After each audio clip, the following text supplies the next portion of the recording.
Hello ladies and gents, welcome back. In this video I'm gonna give my thoughts about the upcoming quarterfinals between the 8 dudes that are here, the last 8 men standing.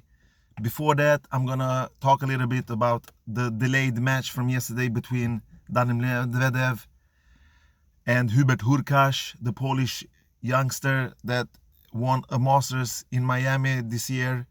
His maiden Masters title and his third title overall in his career. Hubert Hurkacz broke Medvedev and served home the fourth set, and the battle went to a decider where he won 6-3 again. So he beat Daniil Medvedev, he sent the Russian home.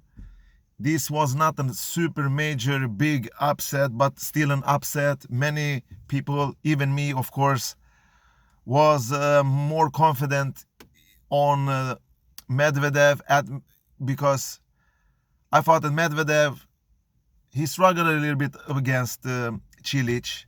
He has not shown supremely high level during all of his matches.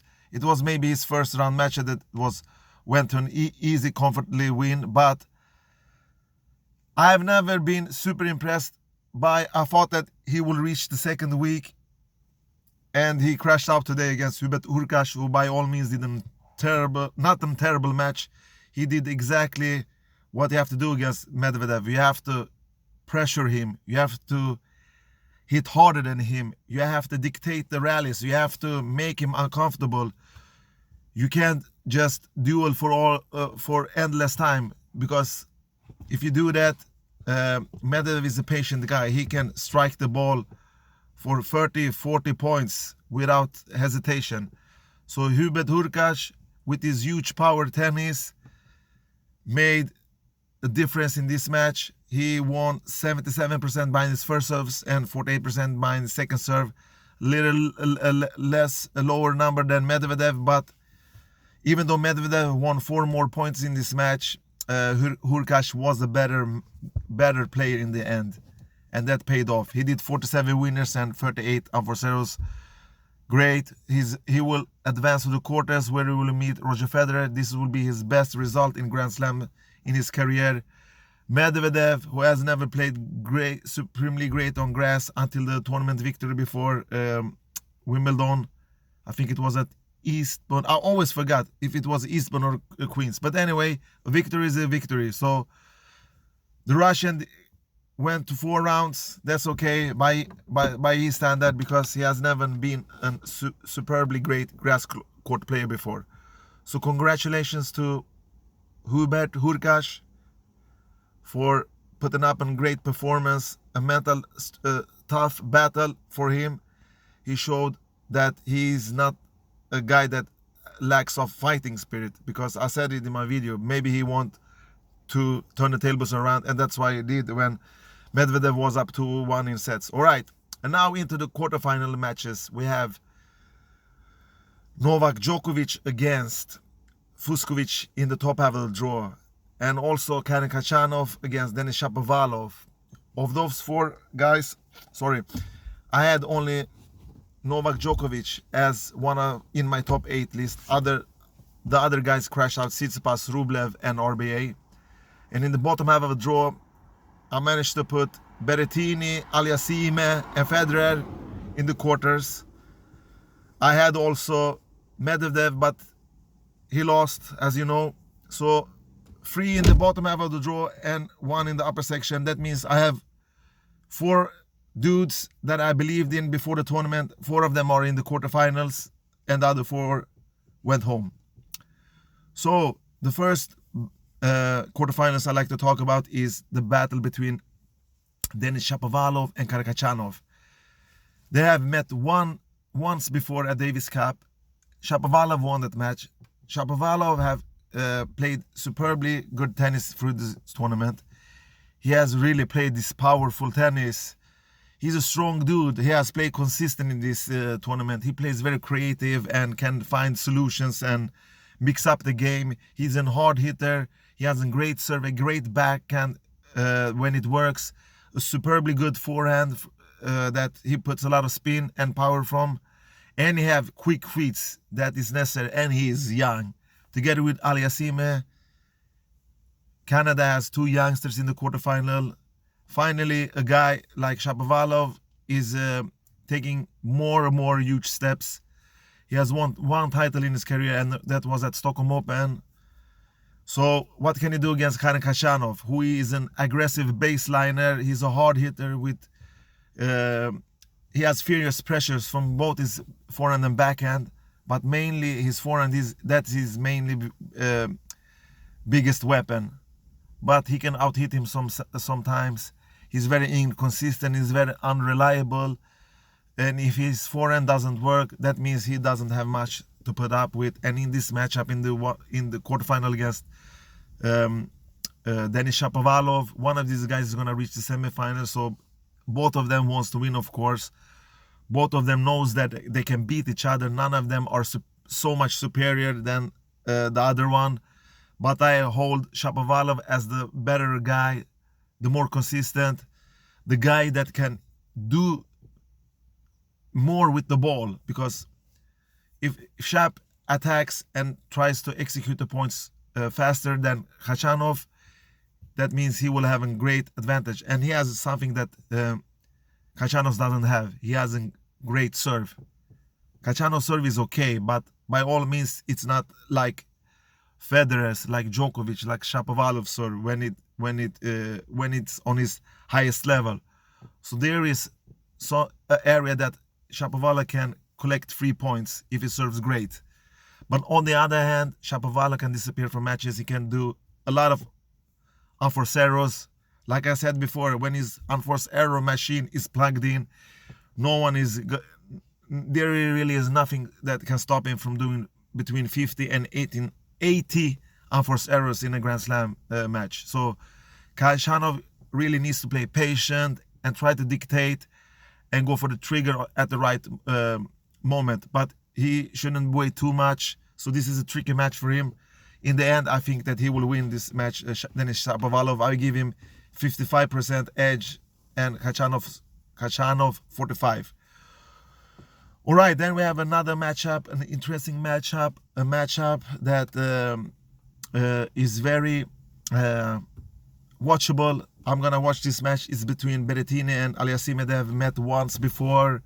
That was in the Stuttgart grass court final in 2019, where Berrettini won in 2 straight sets. In the last and second set, the match went to a tiebreak where Berrettini won 13-11. Aliassime had 5 set points, 3 in his own serve, but managed to blow that away. And we all know that Aliassime has never won an ATP title in his career. He has tried 8 times but failed. Before this quarterfinal, he beat Monteiro in 3 straight sets. He beat Michael Ymer from Sweden. He beat Kyrgios, who had to retire. And then yesterday he demonstrated his talent, his strength, his mental toughness against Zverev when he won the 5-set battle against him to book a place in the quarters. And Berrettini has played rock solid. He dropped the set in the first round against Peja. Then he met this Dutch guy, Van de Zandschulp or something. I can't pronounce it. Van de Zandschulp, I believe. And then in 3 straight sets, he beat Bedeni in 3 straight sets. And then he beat Ivashka yesterday in 3 straight sets. So his opponents hasn't looked these super quality opponents that no one has really tested him. So where does Berrettini stands if you compare it to Aliassime, who has played against much better opponents? Is Aliassime tired now? Is he gonna crash out? Is he gonna reload? Is he gonna play like he did against Zverev and the matches before? Is Berrettini gonna hold his serve like he has done through the tournament? Is his forehand gonna be clinical, lethal as he has been before? Is he gonna slice more than he has done, or is gonna save more? I don't know, but I think that Berrettini will go out hyper offensively.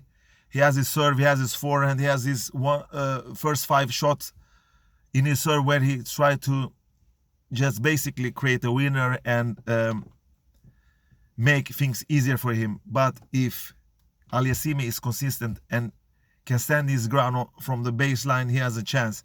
Aliassime, great first serve, okay second serve, great cross-court forehand with a lot of spin. Backhand is solid, but it can crack from time to time. He moves great, he's young, he's athletic, but he can disappear from matches and he can just take vacation, and sometimes he can play unfocused, and there is where Matteo Berrettini have a chance, because he will disappear like he did against Zverev if this is gonna be a long bat, if he doesn't wake up and play super beast mode level tennis and defeat Berrettini in 3 straight sets. Berrettini, on the other hand, he needs to serve like he has done before in this tournament. He needs to take care of his options. If he has a chance in Aliassime's serve, he has to convert those break points. Aliassime needs to stand on the baseline and move Berrettini around the court, especially hit and aim for his backhand and try to approach the net time when he has the opportunity. So all in all, this matchup is very interesting. Will Aliassime take a revenge? We know that the grass is a surface that suits Berrettini's game pretty well, and Aliassime also. That's why I picked him as my number 8 in this preview that I did before the tournament. But this match can go either way. I give 51-49 edge to Berrettini. I will not be shocked, I will not be surprised if Aliassime takes this one. Maybe it's time for him to reach deep in a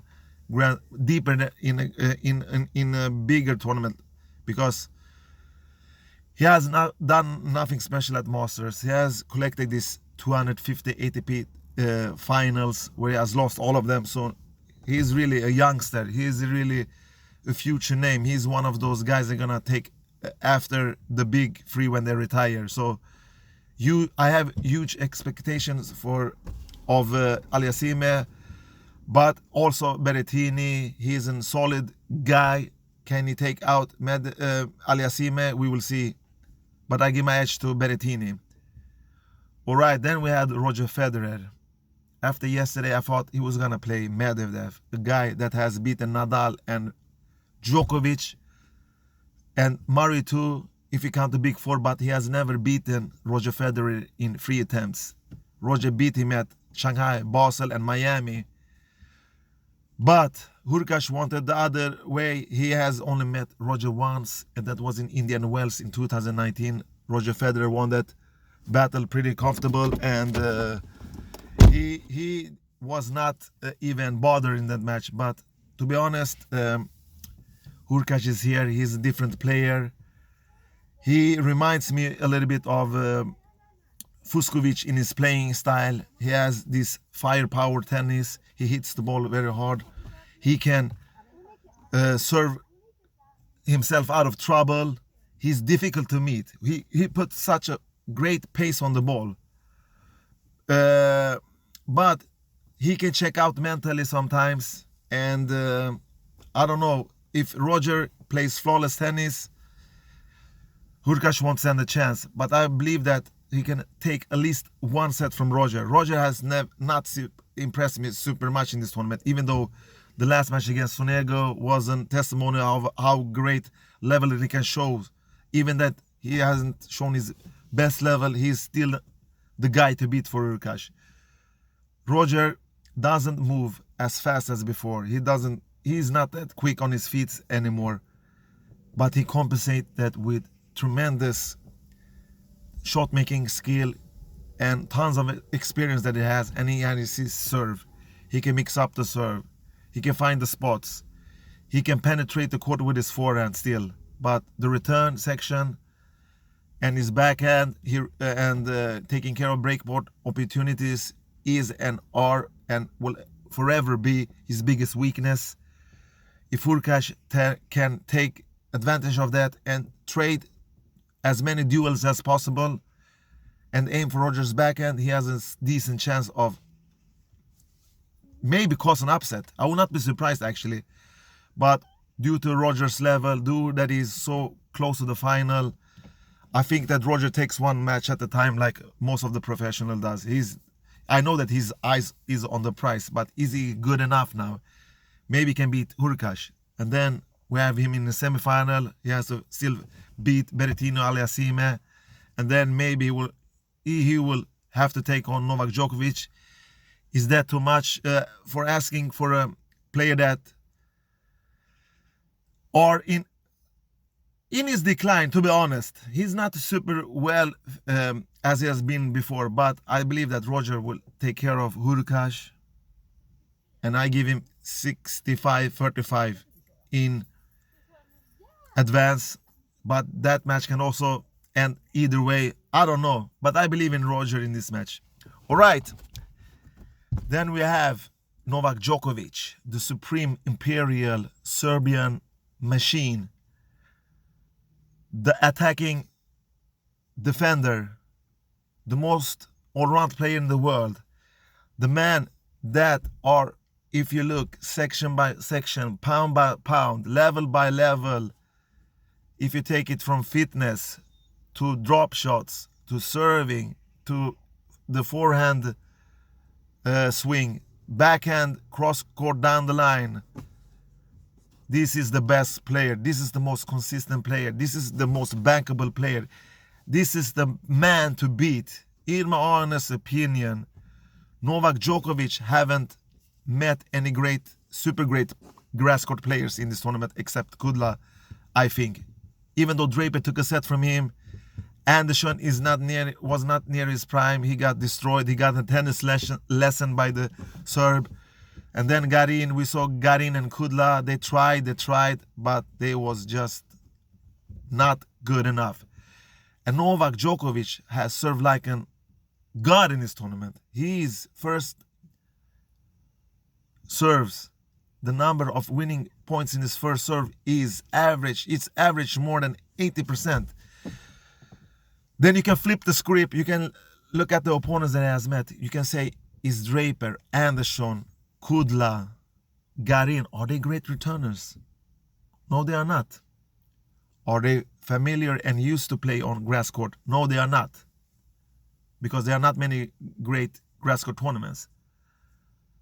So, either Novak Djokovic haven't met a great returner yet, or he serves out of, like I said, out of this world. It's a mix of both, but mostly that he has one of the most underrated serves on the tour, both first and second. Novak is a master to make his opponent make unforced errors. Novak makes his opponent hit out and commit unforced errors. He makes his opponent beat themselves. They can resist the length, the strength from his ground strokes. And when you're playing like Novak does, what can you really do? But Marton Fucsovics from Hungary, the number 48 ranked, I believe, have met Novak twice. It was at US Open 2018. He lost in 4 sets. They met 2019 in Doha. He took a set from Novak. So you have the capability and the strength and the game to take a set from Novak. But will that be enough? Look, I'm going to tell you what Fucsovics is good at and what he's not good at. He has great athleticism. He hits the ball very hard and clean. He has a great touch. But if you're going to look at his flaws, he lacks of adjusting his game during the match. That's why he can disappear from the matches. He's not mental tough enough, I think. I've seen many battles that he has lost when he has played equally good as his opponent. His second serve is not is a weakness. He leaves too many short balls. I've seen that too also. He leaves too many short balls and give the advantage to his opponent to dictate. So against Novak, he needs to land a lot of first serves in. He needs to stand behind his first serve and go for the trigger. He needs to dictate the game. I know he's an underrated player. He's an Ironman. He has a superb physique. But he needs to be solid on his second serve. Look at, he was lucky against Rublev, who didn't take care of that opportunity in set 4 and 5 yesterday. But Novak will punish him.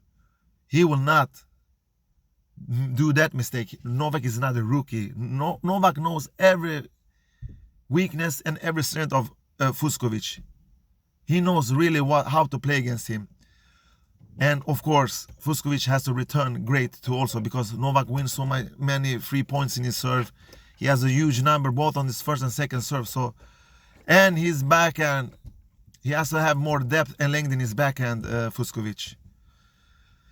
Because Fucsovics, when he serves, he's good between the points from 3 to 6. He is really difficult to handle when he plays. And he's also a great net player. So he has to mix up the game, be consistent from the baseline, trust him in himself. Don't hit the balls short. Step into the court if it's necessary.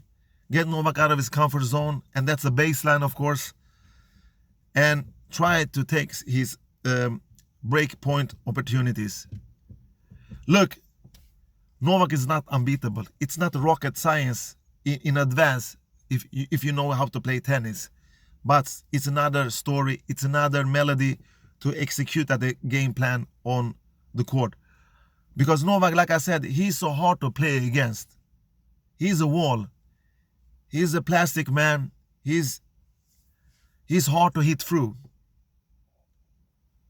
And Fucsovics doesn't possess that super hyper firepower that can hit through Novak. But if they trade duels, he can make Novak make unforced errors, because Novak can make unforced errors. He's not he can do that from time to time. Yesterday he did 23 or 26 unforced errors.